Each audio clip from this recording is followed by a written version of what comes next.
rero kugira ngo ivyo bintu abana ntibazobikora ngo bibice nuko abavyeyi bashobora kuganiriza abana bakiri bato bakabaganiriza akabereka ico kintu ingene ari kibi naho bazobibona kugira ngo ntihagire aho bizobakura.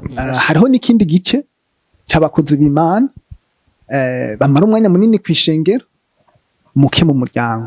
Ubu twaravuganye n'uyu nk'akaroni aho ni twebwe abandi mwe wese abikora kwiwe. Nk'ubu nk'abana mu gatondo bagenda hakiri kare kw'ishuri turavyuka tukabiyogereza. Iyo umuntu aryamanye n'uwundi abajene bavyumvirize go.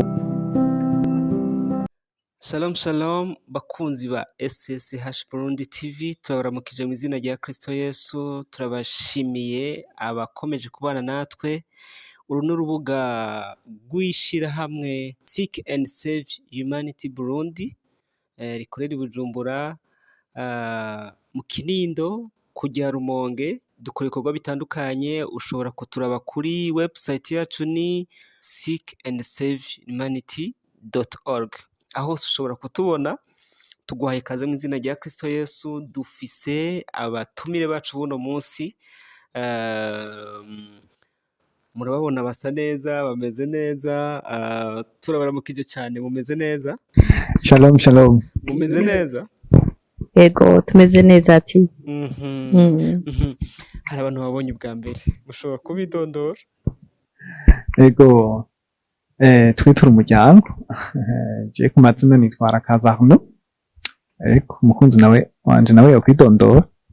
Jewe nitwa ARONKERA.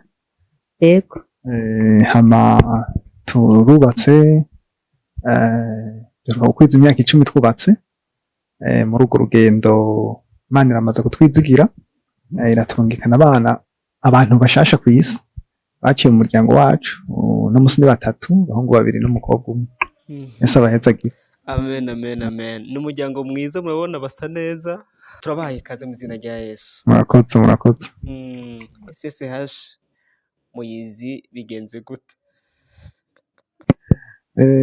SSH turayizi cyane, nk'ishirahamwe ryiyemeje kubaka umuryango unezerewe kandi ufise ubushobozi. Turayizi mu nyigisho zitandukanye zifasha abantu kwimenya no gufata ingingo zibereye mu buzima. Turayizi itanga inyigisho kububatse, ahandi ni hehe? Ku bajene no ku bantu bapfakaye, aba mama. Yego hariho n'inyigisho kandi ku bantu ba ibinege.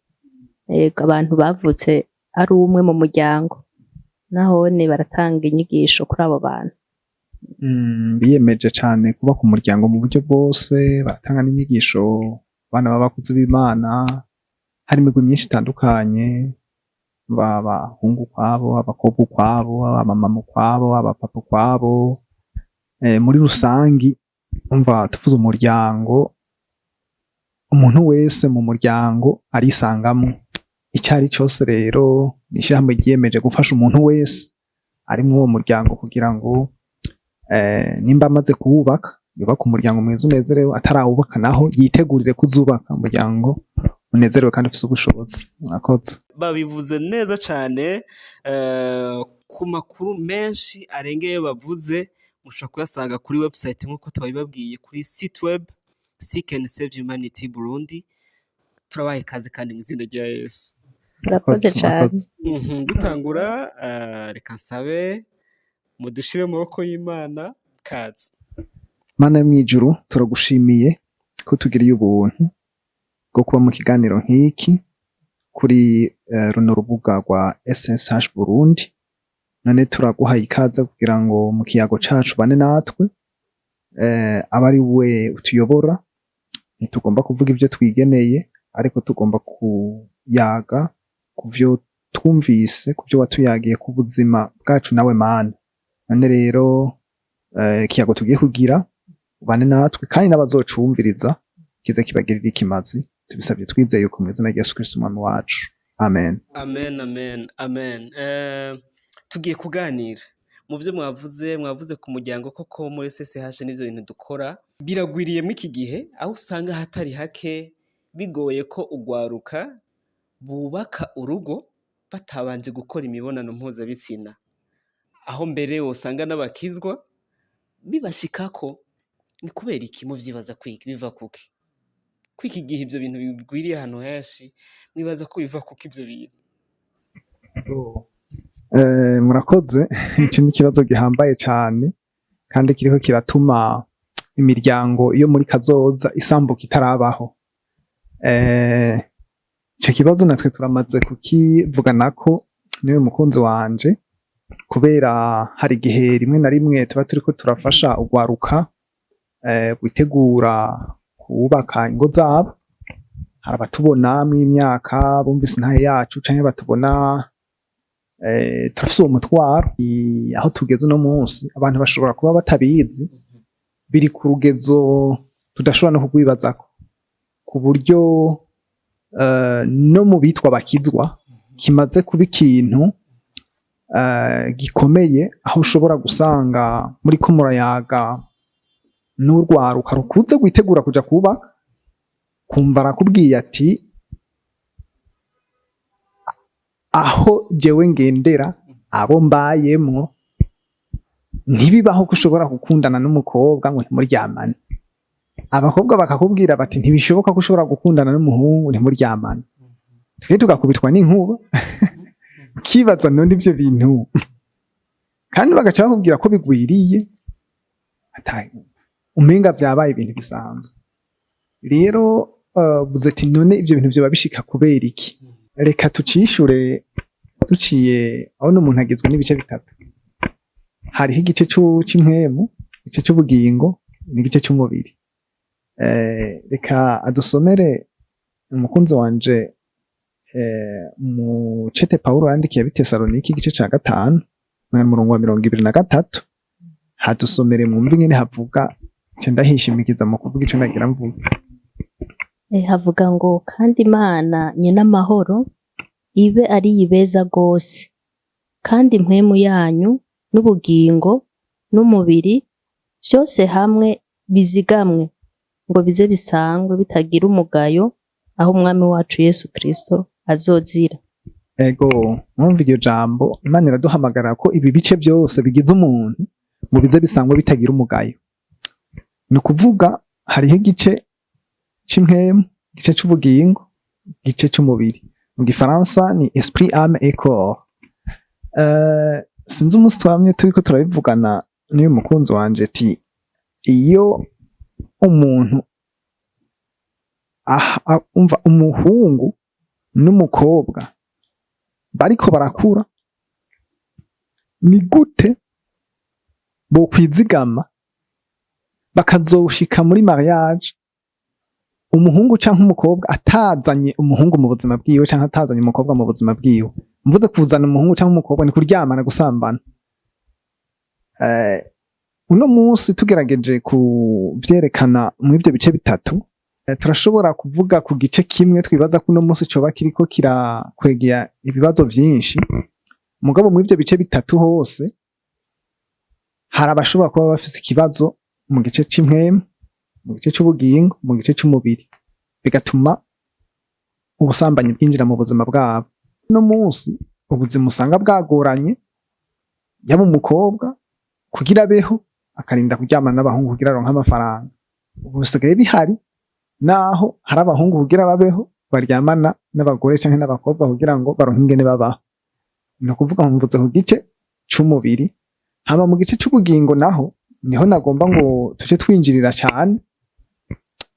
Ni igice kidakunze kumenyekana gose, aho usanga naho tubaye umuntu usanga atangorana afise mu gice c'impwemu, azi Imana, azi ko ari igicumuro, kandi no mu gice c'umubiri nta kibazo afise, ibimubeshaho vy'ibanze bihari, mugabo ugasanga yabaye mu ubwo buzima kubera igice c'ubugingo gifise ikibazo.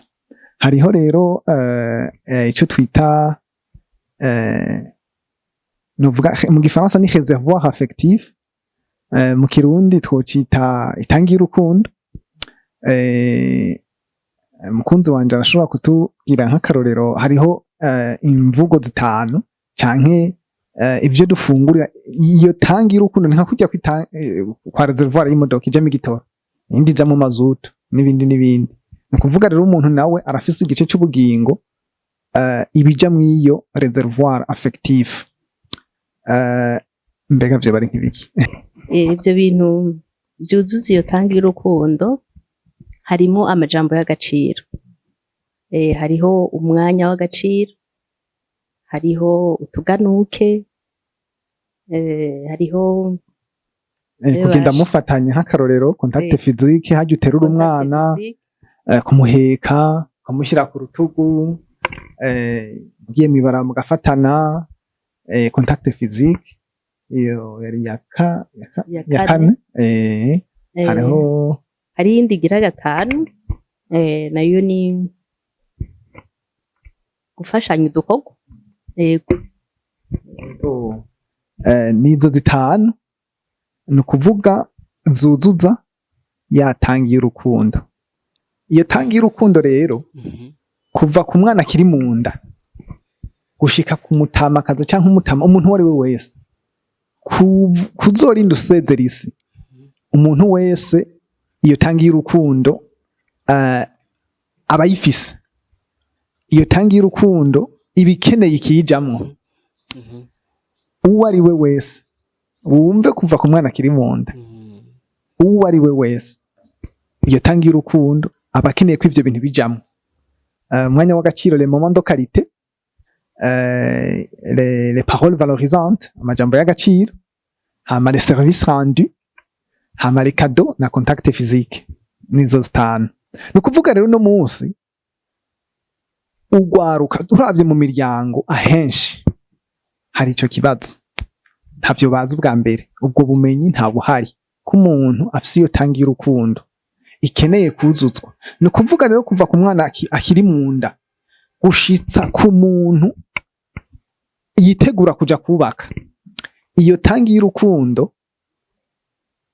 abayishiramwo, ni ukuvuga abayuzuza ni umuryango n'abavyeyi n'umuryango. Hama iyo tangiye urukundo ntiwuzuza rimwe ngo urahejeje.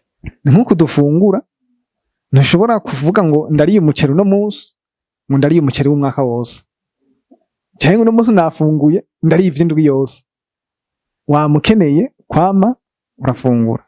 Ni ukuvuga rero ni ukuvuga hama kububatse naho nk'uko kw'iwacu iyo tangiye urukundo, je nije njejwe kuzuriza umukunzi wanje, nawe ni wajejwe kunyuzuriza. Hama izo langage d'amour twavuze canke izo mvugo z'urukundo, izo mfungurwa twese turazikeneye, arazikeneye ndazikeneye. Rero uno munsi none ikibazo umuntu ashobora guca yibaza, urugwaruka rufise ico kibazo uno munsi ruraronka izi mfungurwa kuva mu bwana? Bararonka izi mfungurwa zategerezwa kuja mw'iyo tangiye urukundo? Nico kibazo gikomeye twama twibaza, kuko nta muntu atanga ico adafise.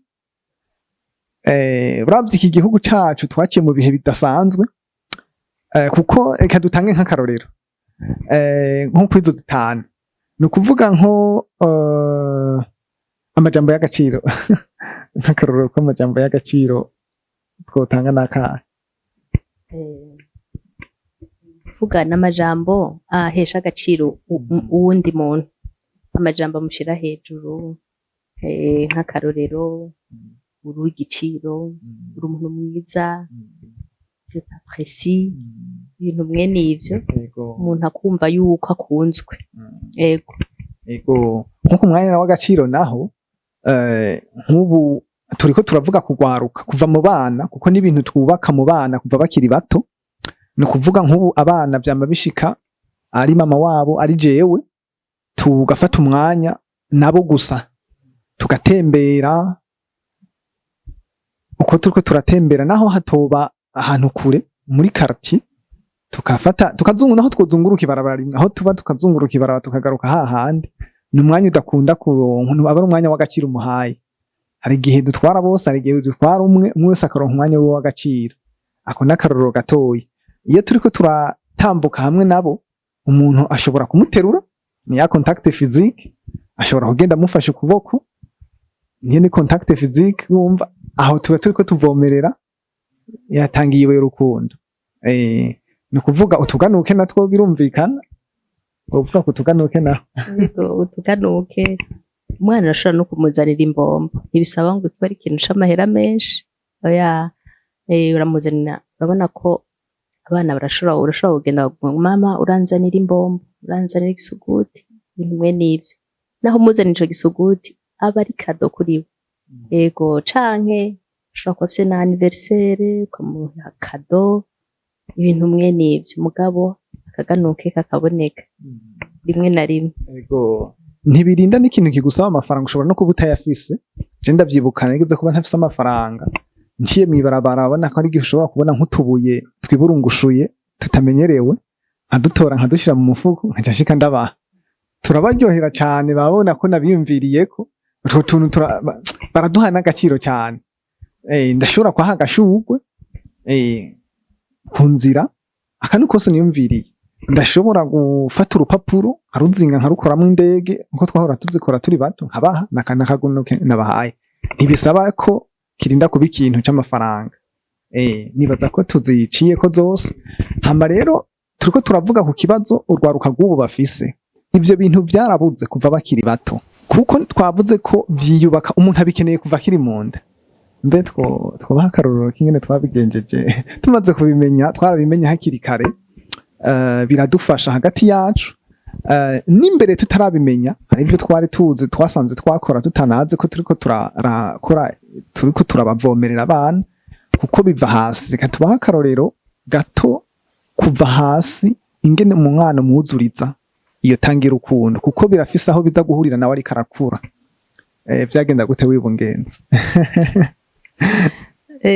nibungenze ni ukuvuga turazi neza ko sinzi ko abandi babizi twebwe twari twaragira ubuntu bwo kumenya ko umwana ari mu nda arumva cane arumva mbere gusumba naho yoba yaravutse ni ukuvuga ivyo uvuga aravyumva cane rero twaramubwira amajambo tukamukorako rimwe na rimwe amaze nk'amezi 5 mu nda 6 gutyo aca aratangura kuza aramuzanira agapira akabaro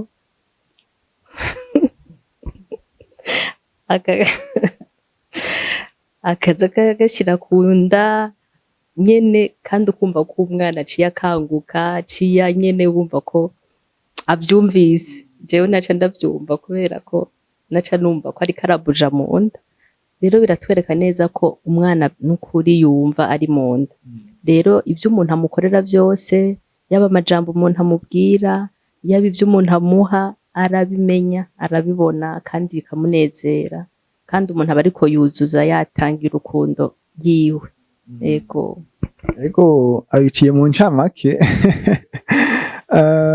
zirya zitanu zose tumaze kubimenya kare twarabikora tutazi ni uko turiko turabigenza nkuko wa mbere hama mu nyuma tumaze kubimenya kandi kwabivuze kuri bose abo dufise batatu naho tutari bwabimenye nkuko wa mbere mu buryo novuga bw'abahinga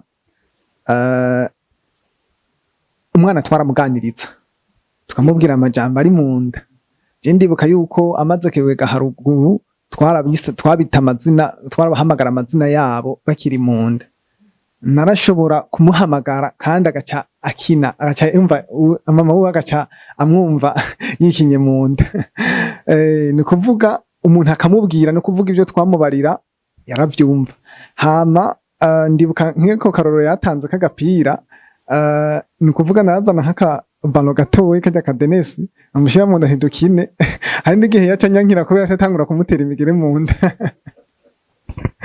ni ukuvuga yuko twarasangiye ubuzima tukamubwira nkamukorako nshobora kuza nkakora kunda nkamuramutsa kandi yarandamutsa narabibona amaze kugwa haruguru yacabuja nkabibona ni ukuvuga rero tumaze kubimenyaho mu buryo bw'ubuhinga twashishikaye kugira kwiha ico gikorwa cyane kugira ngo aho hantu huzure ko twaramenye ingaruka zo kutuzura kwaho hantu zirahambaye cyane zirimwo n'iki kibazo turiko turigako.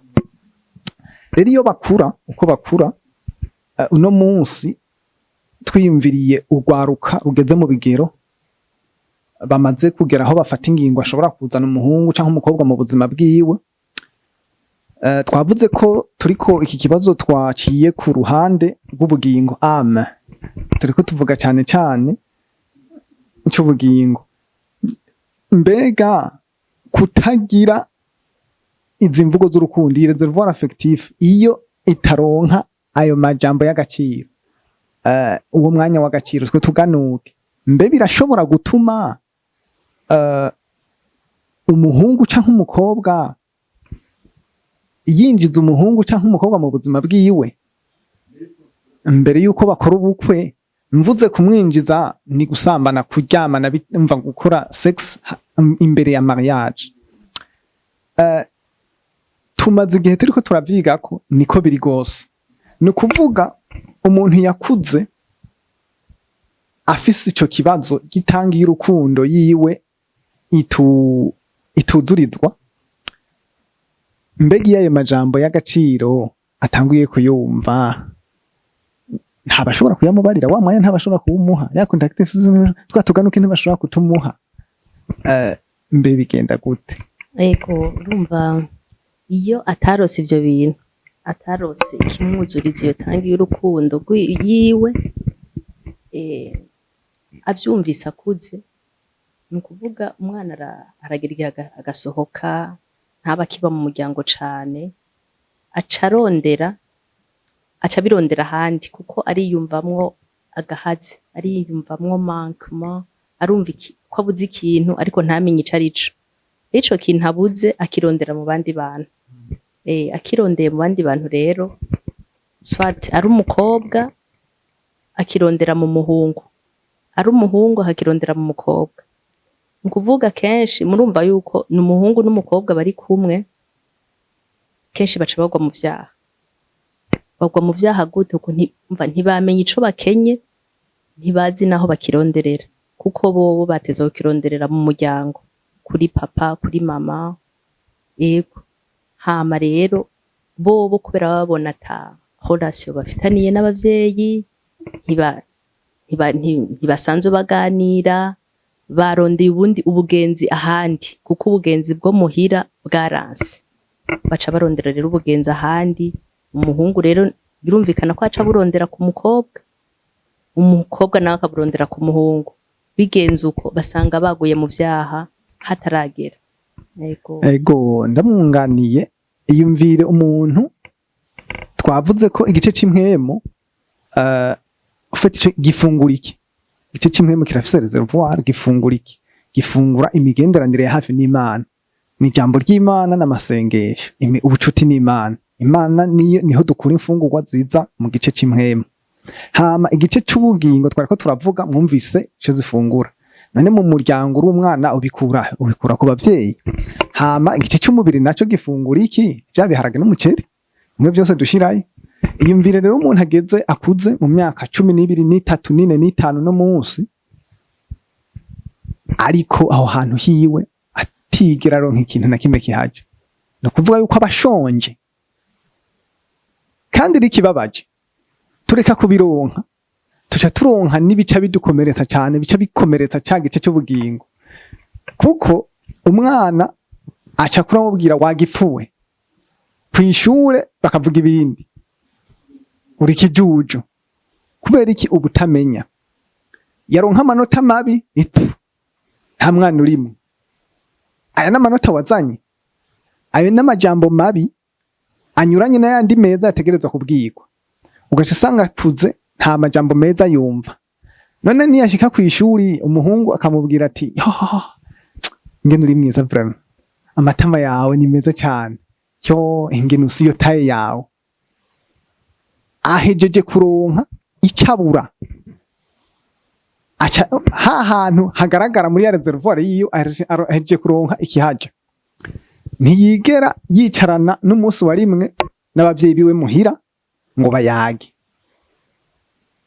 ari umuhungu ari umukobwa nico kimwe aciye aronka nk'umuhungu canke nk'umukobwa kw'ishure bashobora kwicarana isaha yose bayaga akamwicarika ahantu akamugurira ifanta ivyo bintu ntavyazi ahejeje kuronka icuzuza yatangiwe y'urukundo abonye umuntu amwiyumviriye amuhaye akaganuke uko koba kangana kose ahejeje kumwuzuriza hantu hakenye ni ukuvuga uwo muntu mu buzima bwe wabaye umuntu w'agaciro gakomeye aronsa umuntu amufata ukuboko mu buzima bwe watari bwigere aronka umuntu amufata ukuboko ngo batambuke bafatanye ni ukuvuga ca gice cy'ubugingo ciwe gica gifatana n'uwo muntu kimaze gufatana n'uwo muntu igice cy'impwemu nimba atamigenderanire ya hafi n'Imana bafitaniye ikomeye ntashobora iyo uwo muntu yinjiye mu buzima bwiwe hagenze yaho borenga imbibe ndabivuge urumva ko yamwujurije aho yarakenye hama harageze naho borenga imbibe baje gusambana kuko niyo bica bibajana ca gice c'imwemu iyo kidakomeye usanga yamaze kugwayo kuko murazi n'ijambo ry'Imana riravuga yuko mu bigaratiya 5:17 ngo kuko akameremere kifuza ivyo mwemu yanka kandi mwemu yifuza ivyo akameremere kanka kuko ivyo bihiganwa ngo nimukora ivyo mugomba ni kuvuga uca usanga hari uguhiganwa kwa kameremere ni mwemu uwo muntu rero kubera aronse ikintu cy'agaciro atari bwigera aronka kuwo muntu biroroha cyane ko uca usanga yajanywe agata akarimbi kibwirizwa rivuga ngo ntugasambane ukaje usanga rero byacitse ubuzima busanzwe ni kuvuga uno munsi uri kuravyihweza twebwe turabibona cyane mw'ico gice sinzi ko ari cyo wonyunganira abajene ni ukuvuga yavuze yuko hariho ivyo baba barabuze muri ivyo baba barabuze haba harimwo no kutaba impemu zabo zigaragara atakirimo kuko umwana arashobora gukura yarabuze ivyo atarose abavyeyi babimuha atabironkeye mu muryango hariho nabo abavyeyi babo bapfa hakiri kare bakaba imfuvyi ntibashobore kuronka amaboko bakuriramwo ngo babeho bumva ayo majambo babeho bahabwa agaciro babeho izo tangi z'urukundo zabo zuzuzwa ariko ntibagwe mu vyaha kubera iki hari ikindi kintu baciye baronka bararose agakiza baca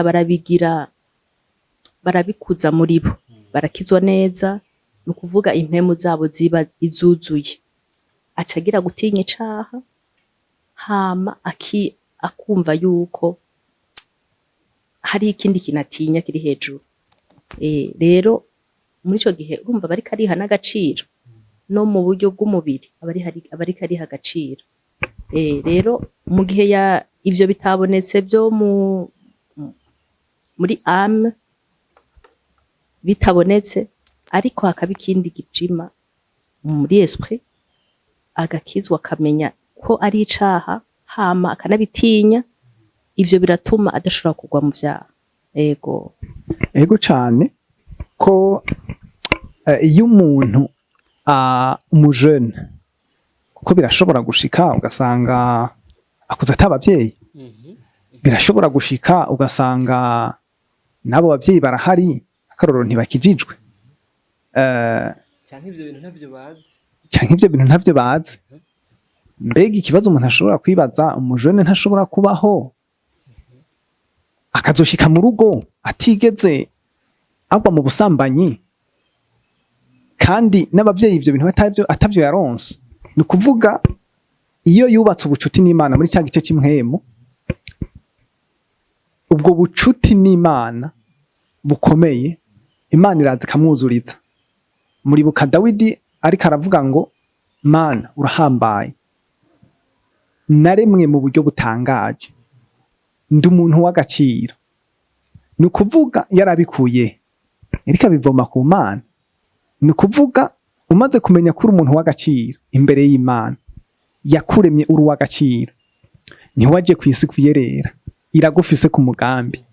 Ni ukuvuga nihaza n'uwundi muntu mu buzima bwawe ahubwira yo uri mwiza, uri gitangaza, umeze neza, si amakuru mashasha azoba akubwiye. Ni ukuvuga yuko hariho ibyo Imana ishobora no kuzuza muri ya tangi yatangiye urukundo bivuye ku migenderanire umuntu afitaniye n'Imana. Mugabo iyo umuntu ya migenderanire n'Imana atayihari, ahubwo icyo twovuga isi n'utwoba waronse dukeya iratuvomaye iradukurayo. Rero kuri iki kibazo mwari mwatubajije mu ncamakeyi canke tugerageje kwegeranya ivyo tuvuze, uno munsi ikibazo gikomeye gihari mu bajeune bituma bashika kwinjira muri mariage, baramaze gutangura imibonano mpuzabitsina imbere, harimwo igice kinini cyane kiva ku kuntu abavyeyi batazi ingene buzuriza itangi y'urukundo abana babo kuva bakiri bato. Nawe ca wiyumvira rero, twavuze nk'akaroro ku modoka niko twashushanije, barya abana bacu kuva bakiri bato bakura, itangi ikamara nk'imyaka 15 atakigiyeyo. Ni ikibazo gikomeye cyane. Rero biradusaba yuko nibaza ko nka SSH ibi biganiro bishika kure, birasaba ko abantu abavyeyi cyane cyane bigishwa bakagira ubu bumenyi ingene buzuriza itangi y'urukundo abana babo, kugira ngo babarinde abandi baza kuzuza izo tangi z'urukundo kandi batabigenewe, kuko baca bashika naho batategereza gushika. Twabivuze nta muntu ashobora gutanga icyo adafise. Ku bwanyu iyo muvyitegereje, ni gute iki kibano canke abantu canke societe turimwo ibona ivyerekeye gukora imibonano mpuzabitsina mbere yuko umuntu akora ubukwe? Ego murakoze cyane, ico ni ikibazo gikomeye gose. Je nibaza yuko abona hariho jambo rivuga ngo abantu banje baranduwe no kutagira ubwenge, niko rivuga muri Hosea 4:6. Mugabo mu Gifaransa haravuga neza, rica risobanuka neza ngo mon peuple est détruit parce qu'il lui manque la connaissance. Waruzi ko ikibano turimwo, societe turimwo no munsi, nibaza ko nko mu gihugu muri rusange uri kuravyitegereza ingene biriko biragenda, n'abantu bakahubwo bashishikajwe n'iki kibazo muri rusange. Yego bariho bashishikajwe n'iki kibazo, mbega bashishikajwe n'ico kibazo bo bariko bakora iki? Kuko urwaruka rwinshi uno munsi hariho iki kintu c'ubusambanyi cyane, kuko twariko turabivuga ko iki gice twahagaze ko c'ubugingo ame muri rusange societe ibibona gute? Mbega turafise ubumenyi? Nico kibazo. Ubumenyi turiko turavuga izi langage de l'amour, izi mvugo z'urukundo twuzuza yatangi yacu y'urukundo, mbega ugerageje kuraba unabizi nk'abangana gute? Barabizi.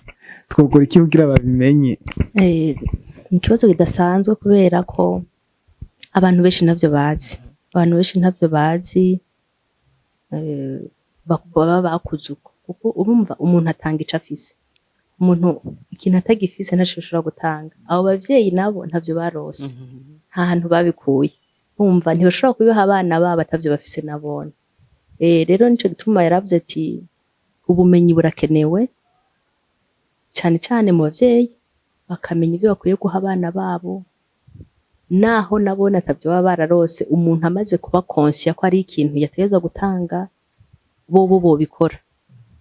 Rero mwavuze muti muri societe ibibona gute? Biri mw'ivyo, kubera ko abavyeyi bataha umwanya abana babo, bica bituma abana birondera andi maoccupation, barondeye ibindi bibokipa. Rero urabona ko hariho ibintu byinshi, hariho amatelefone, hariho amateleviziyo, hariho ubumva ubuhinga bugezweho bw'ubu, kandi ivyo nivyo biriko, nivyo biri à la portée y'abana, y'abantu bose. Rero bica bidevelopa iki kintu c'ubusambanyi. Ni ukuvuga rero novuga nti harakwiye n'izindi nyigisho abana bacu, abana bakiri bato, tukabigisha, tukabibabwira, tukababwira ingene biteza kugenda, kuko urumva amatelefone yo barayatora, amatelefone ntuyababuza kandi babisanga hariho hose. Acugura telefone ashobora kugwa ku kintu kanaka, ari pornography, ari ibintu vyinshi. Ni ukuvuga no mu madese anime birimwo, mu mateleviziyo urasanga amafilme abana bariko bararaba, ari ivyo barimwo. Rero kugira ngo ivyo bintu abana ntibazobikore ngo bibice, nuko abavyeyi bashobora kuganiriza abana bakiri bato, bakabaganiriza akabereka ico kintu ingene ari kibi, naho bazobibona, kugira ngo ntihagire aho bizobakura bashikana. Ego ndamwunganiye kandi reka twihiga icapo. Ni ukuvuga uno munsi hari ico kibazo twariko turavuga ko iyi tangi y'urukundo ntaco tuyishiramwo. Mbega abajejwe kuyishiramo abavyeyi barafise ico bashirayo, bo barakironse. Societe yacu no munsi iri n'ikibazo gikomeye, kuko twagiye duhura n'ibihe bikomeye kuva kera, naho twofatira nk'akarorero kuva igihugu cacu carabaye kolonize, haraza abakoloni mu gihugu. Ni ukuvuga baratumye, ni ukuvuga muri ya tangi y'urukundo mwiyumviriye, mwitangi y'urukundo abarundi bari bakeneye, hari ico badushiriyeyo, hari ico bashiriye muri basokuru bacu, ahubwo n'utwariyo baradukuyeyo, baca binjiza ibikomere n'imibabaro. Hama ibikomere n'imibabaro birahererekanwa, ico umuntu afise n'icaha uwundi. Hama ivyo vyagiye biraza.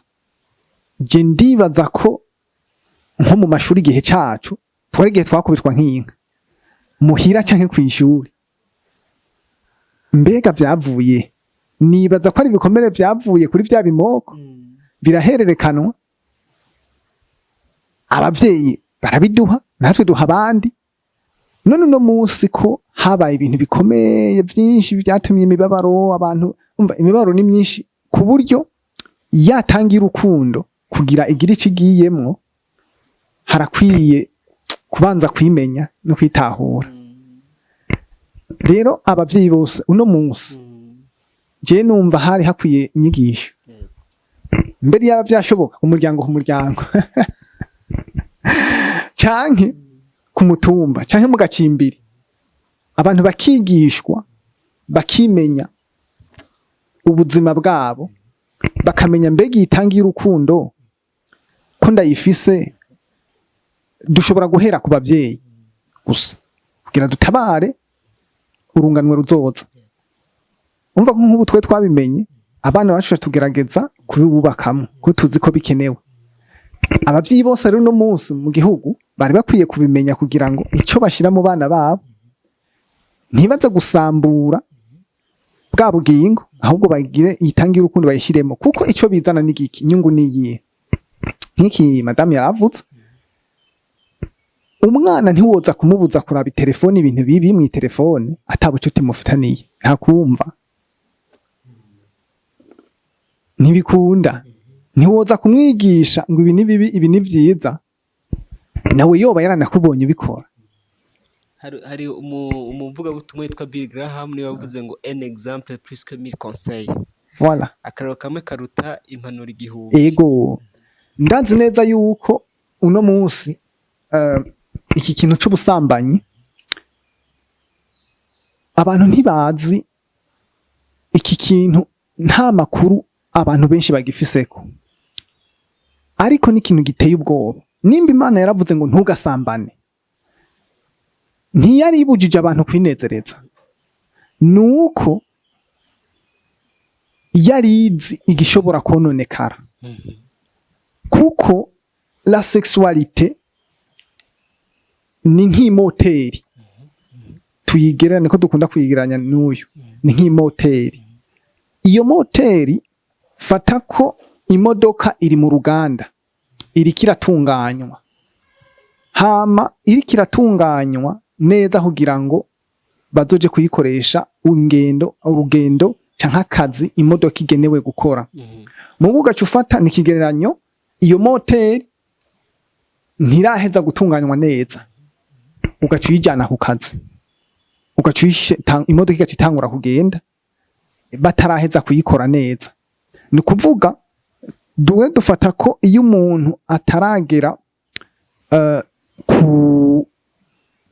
mu rugo kugira mariage, le moteur ntaba haragera kwikora.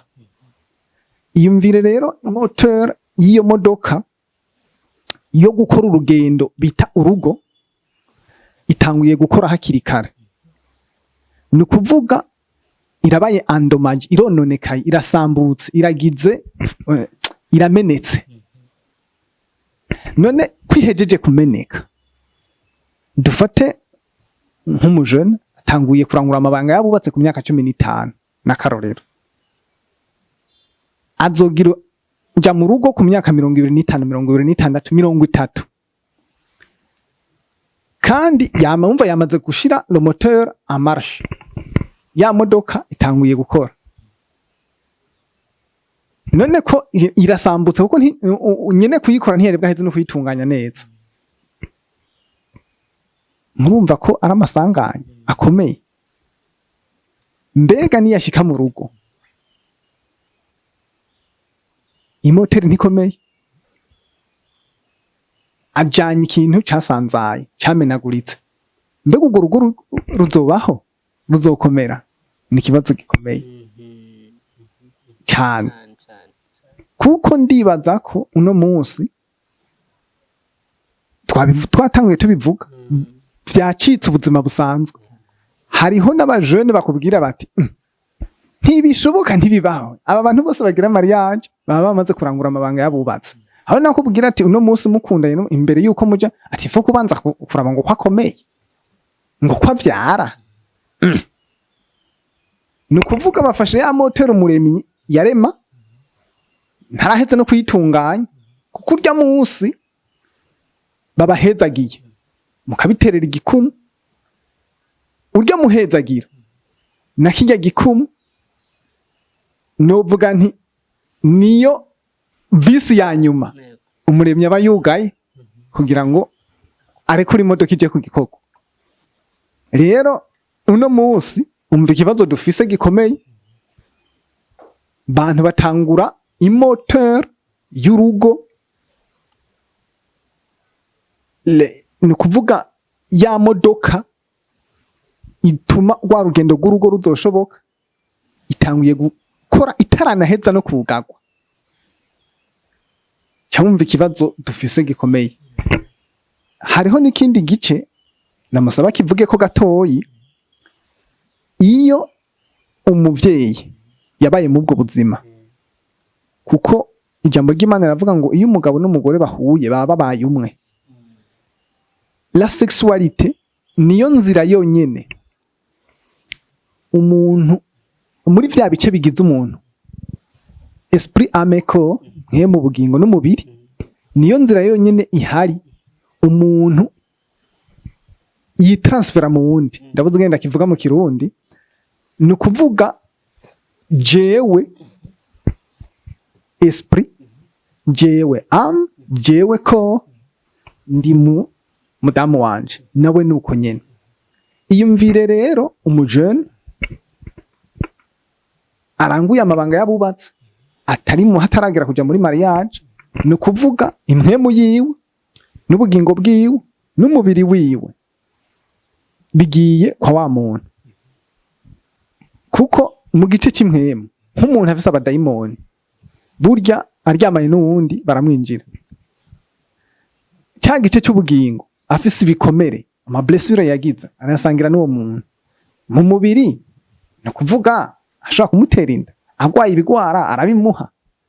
Ni kuvuga rero kandi ikindi abantu batamenya, iyo umuntu aryamanye n'uwundi, abajene bavyumvirize gose ko hariko haba amakosa menshi kubera ubutamenya. Uryamanye n'umuntu ntugende uko usigarayo, hari igice cawe we gisigarayo, n'uwo muntu muryamanye igice ciwe gisigara iwawe.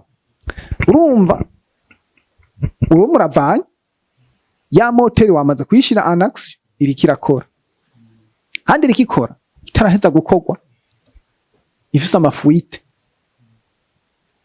Ejo azoca aryamana n'uwundi, ahure n'uwundi, nawe asubire yinjire mu wundi, na wa wundi amwinjiremo, wa wundi agiye guhura n'uwundi nawe amwinjiremo.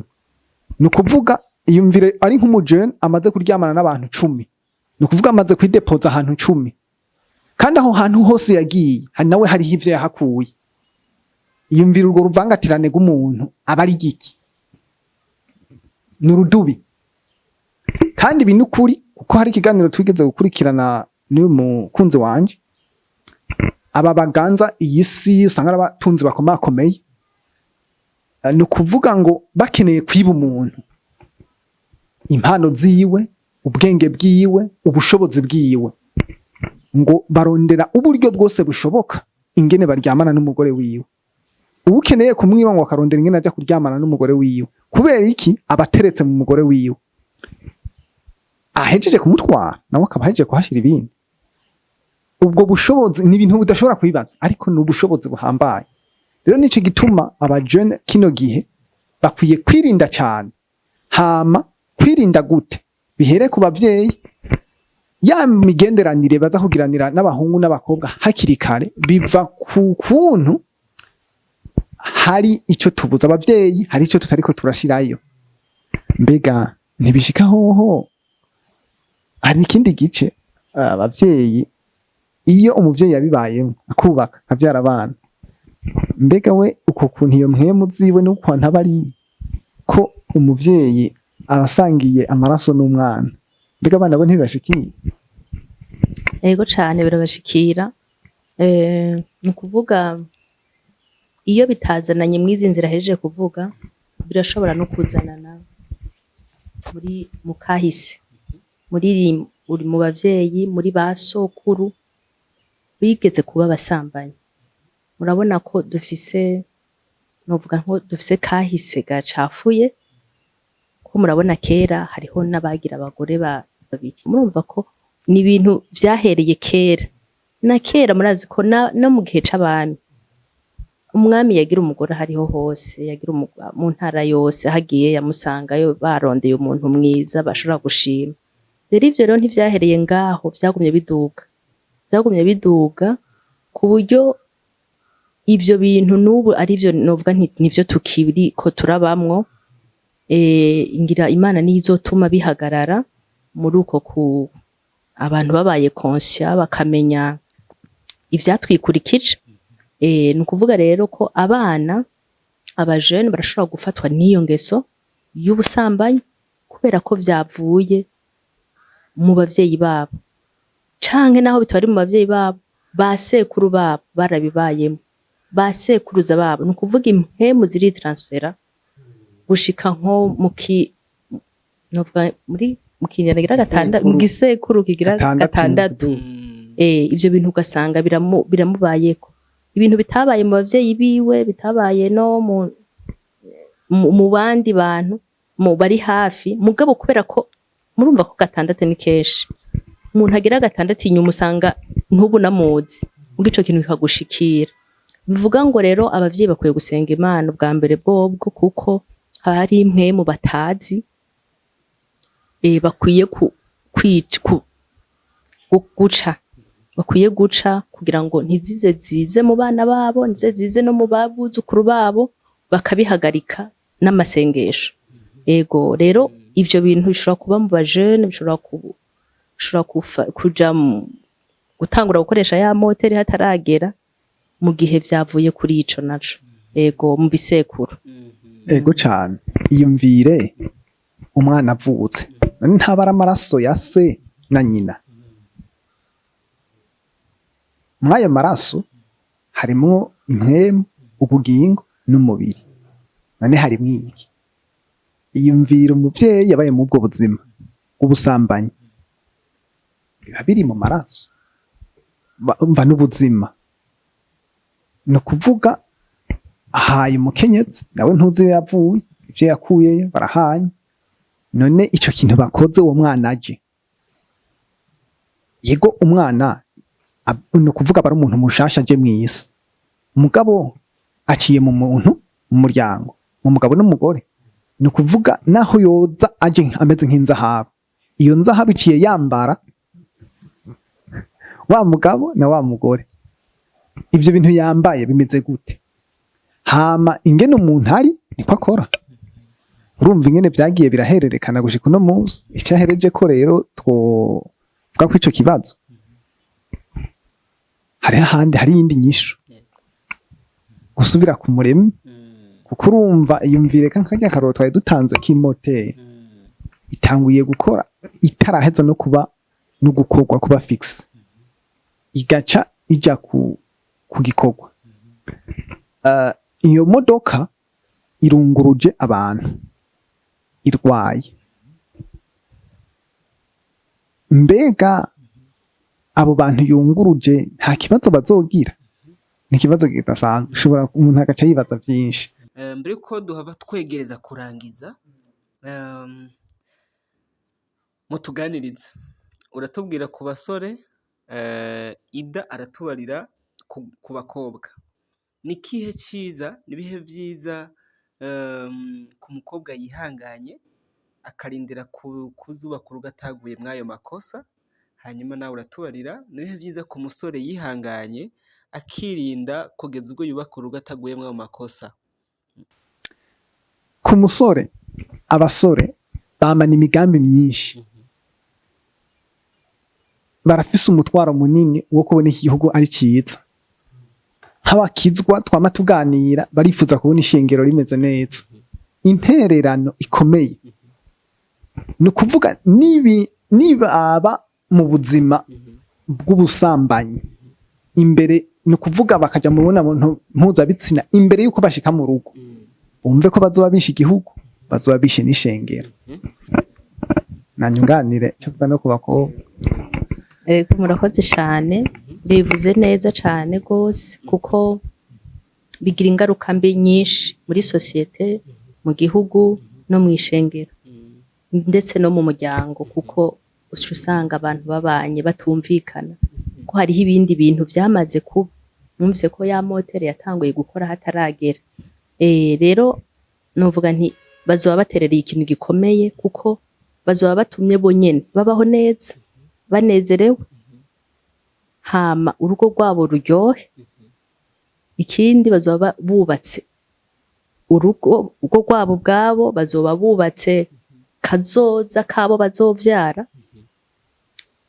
bazoba kandi bubatse igihugu bazoba kandi bagize n'ishengero ryiza rero ngiye kuvuga ku bigeme nabone bishaka gusa n'ivyo ni nk'ivyo nyene kuko nabo bagiye mu rugo ubwa mbere novuga nti baba bihaye agaciro ntanze nk'akarorero kuri jewe narumva yuko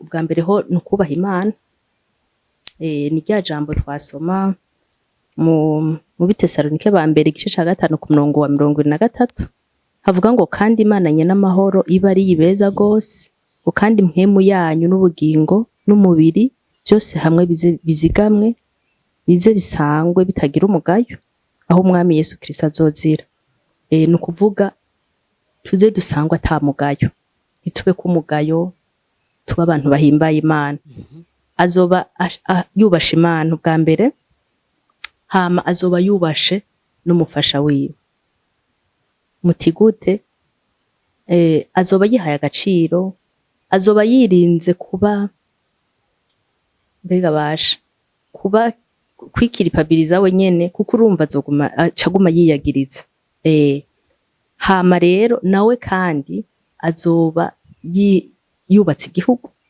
kuko muri ico gihe baca bagira urugo rwiza baca bagira ishengero ryiza baca baba abantu beza bo mw'ishengero baca baba abantu beza mu gihugu bagakora ibikorwa neza ibintu byose bikagenda neza rero nari mvuze nti ntanze akarorero novuga nti abahaye agaciro uwo bazubakana mu kudasanga hari vyononekaye. Rero ni ibintu vyinshi baba bakijije, nico gituma bovyumva, nico gituma bobigwanira. Rero n'ababiguyemo sinzi ngira sinzi ko ico kibazo ca gihari.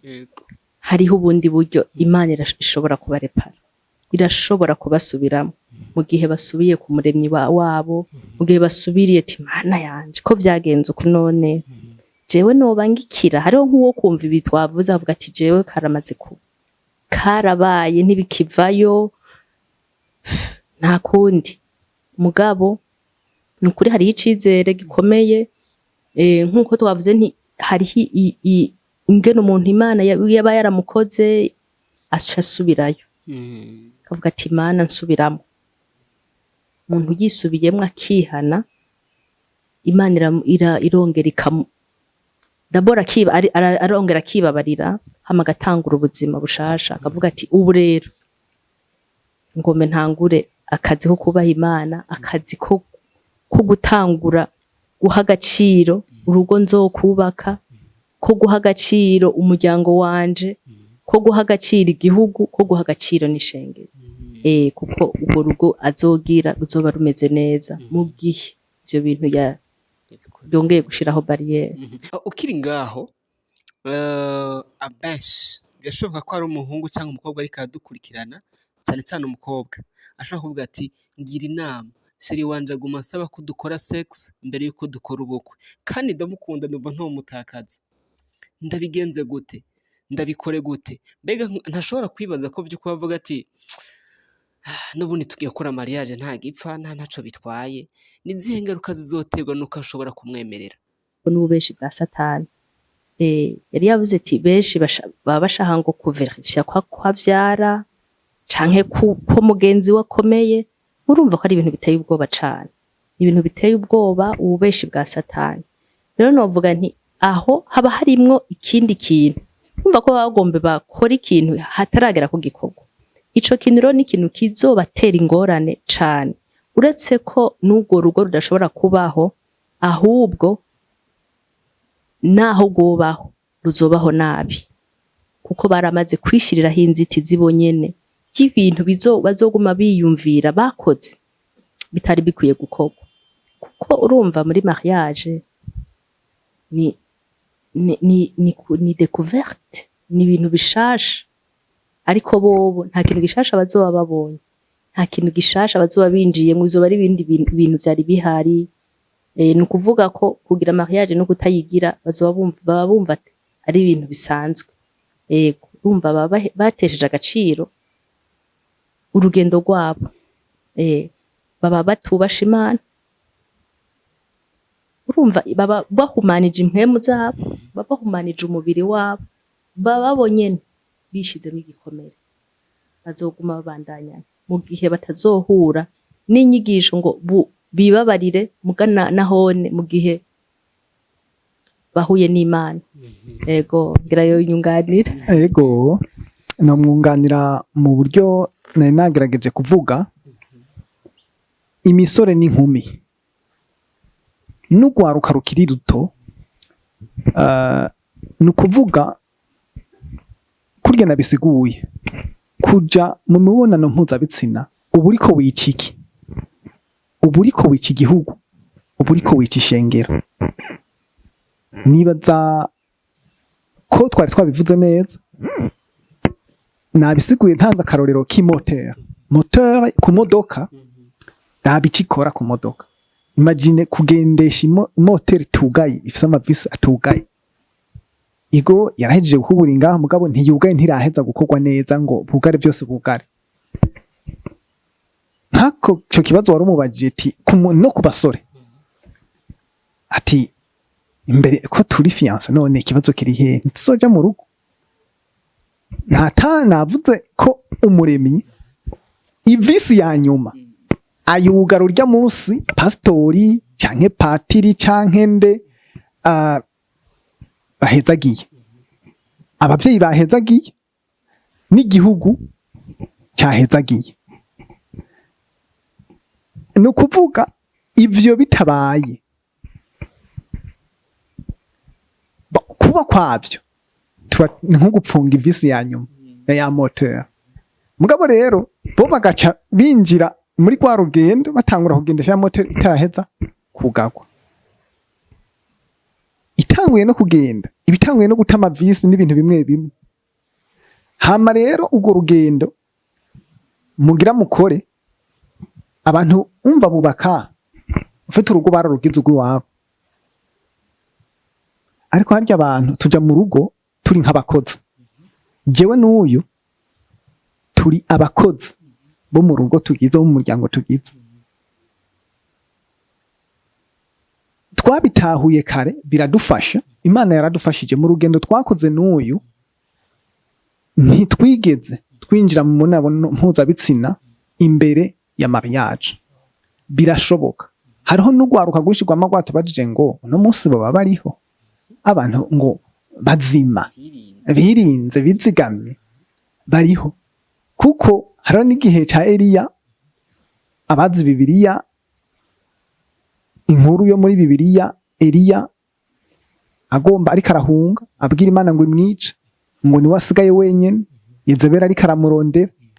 Imana yamubwiye ngo subirayo, ngo narisigarije abandi 7,000. N'abajene rero, abahungu abakobwa bafite icyo kibazo, hari abantu Imana yisigarije.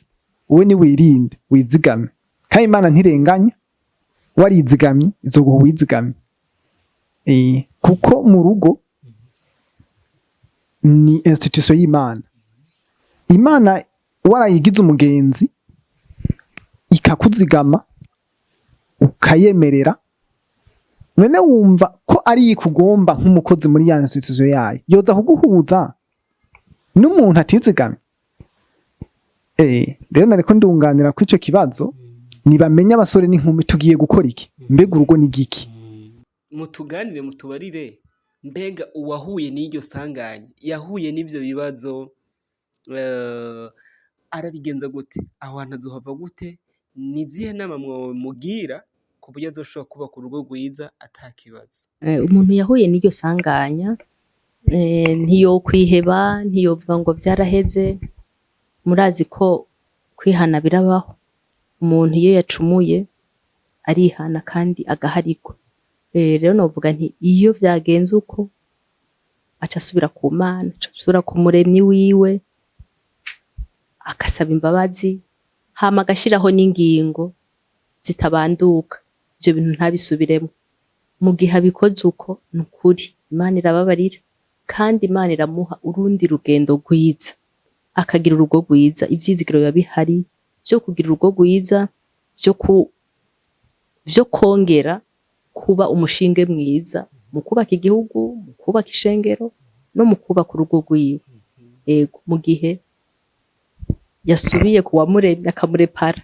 Ego, nk'ivyo nyene ni kuvuga ca karorero, wowe wumva wafashe ya moteur wamaze kuyishira ku bikorwa itaraheza gukorwa, n'ima visi ya nyuma atarajako, ni kuvuga yamaze gusambagurika, irikikora uko itagenewe. Uvuze uti ndambaye ibara, nakoze amahano, nakoze ibidakorwa, nafashe ubuzima bwanje ndabukoresha uko bitagenewe, uko umuremyi wanje atabitegekanije. No kuvuga ico gukora ni giki, ni nk'umuntu yafashe iyo modoka, vaho karorero, umuntu afise moteur ukabona ko irikikora hariho ibitugaye, hariho ivyo nishe nayitwaye hatageze, uca usubira ku wayikoze. Nawe wayikoze abafise ububasha bwo kuyirepara, bwo kusubira akayikuramwo ibicafu n'ibindi byose, akayifunga bushasha. Hama rero abafise amategeko agenga akubwira ati aha bitegerezwa kugenda nuku. Birasaba rero yuko abantu bafashwa, uwahuye n'ico kibazo akavuga ati nukuri ndeke irisanganya canke uru rupfu ndeke kuruzana, kuko umuntu kuba mw'ubwo buzima arikazanira urupfu igihugu, arikazanira urupfu ishengero, kuko ubuzima nk'ubwo mwumvise yuko ububibayemo azobiha n'abana, abana nabo babiha abandi, bigende biraba uruhererekane. Nimba tugomba reko hari gihindutse, hari bihagarara, umujene wese yumva abaye conscient, avuze ati ubuzima no buvamo, hari abakozi b'Imana umuntu ashobora kubitura bakamufasha, hama bakubwira ati genza uku, hari amategeko. No kuvuga rero nk'ubu nk'akarorero dufate nk'imodoka Toyota, hari umushoferi ayirindiriye kuyitwara, kuyikoresha, mugo ugashikura mu garage itaraheza ngo kugara byose, uyigarukanye nyene Toyota akakubwira ati guma aha twaye tuyitunganye neza, bisaba gutekereza nyene ukaguma, bakazoyitunganya ukazosubira kuvaho. No kuvuga vyemewe. Rero birasaba yuko abantu bumvira izi mpanuro, nibasubire kumuremya barepare. Birashoboka nta kujya ufata icupa waginjemo ibintu ugaca urishira umuntu akaryubika, akaricuma, akaryoza, agashiramo ibindi bishaje, kandi igikorwa kiba kitoroshe, kuko ubwo buzima bwawe uba wabwinjijemo impwemu, ibikomere n'ibindi bintu, naho bitoroshe kumuremye nta kimunanira. Murakoze. Amen, amen. Turabashimiye cyane. Turangiza ku muvyeyi yadukurikiye, iriya reservoir canke iriya tanga ry'urukundo ryiwe rigaragara, akumva yipfuza guha abana biwe, mugabo akumva ntaco afise abaha, arabigenza gute? Ego icyo akora, uyisanze ataco ufise nawe, nta majambo y'agaciro ufise muri wewe, nta umwanya w'agaciro nawe abavyeyi baguhaye, nta tugana ubuke, nta contact physique, none woho woca ubigenza gute? Nico kibazo. Ico gukora ni giki? Umuremyi arashobora kuza akakuzuriza aho hantu, umva urabaye conscient nawe ukavuga ati ntavyo mfise, no kuvuga ati Mana ntabara, amajambo y'agaciro, ko n'ijambo ry'Imana riratubwira neza ngo amajambo yanyu yame arunzwe ubuntu bw'Imana. Nk'iryo ushovuga ati reka ndavyige, umva n'igikorwa cyo kwiga. No kuvuga umuntu acaja kwishure ryo kwiga gukora bimwe adashoboye, hama abahinga bavuga ko ikintu ukoze iminsi 90 gica gicika ubuzima, hama bikaba biraje n'ishuri. Sinzi ko arico yongererako. Nivyo nyene umuntu aca yimenyereza, uwo muvyeyi arimenyereza gukora vyiza, namba ari ivyo atabwiwe wewe akimenyereza kubibwira abana biwe kugira ngo agire ico abahaye. Yego, ariko kandi barashobora kuba ari uko batabimenye, abo bavyeyi bagihari bose barashobora kwiga, barashobora nabone kuvyiga, malgré ko baba batavyo barose canke bahanye, nabone bagatangura ubwabo kubihana hagati yabo. Muri ico gihe biragira ikimazi cane, kuko n'abana barabibabonamwo kandi baca bavyigira hamwe kubibaha. Ego ikintu kirahambaye, abavyeyi nibige nabo, abubatse, umugabo yuzuriza umugore, umugore yuzuriza umugabo. Hama hariho n'ikindi kibazo gikomeye uno munsi, urabona abantu twese turi mwisi yiruka kuronderera abana, kubarondera bazobaho gutejo, amahera y'ishuri, umva ubuzima buragoye, niki twama mu mihangayiko, tuguma twiruka.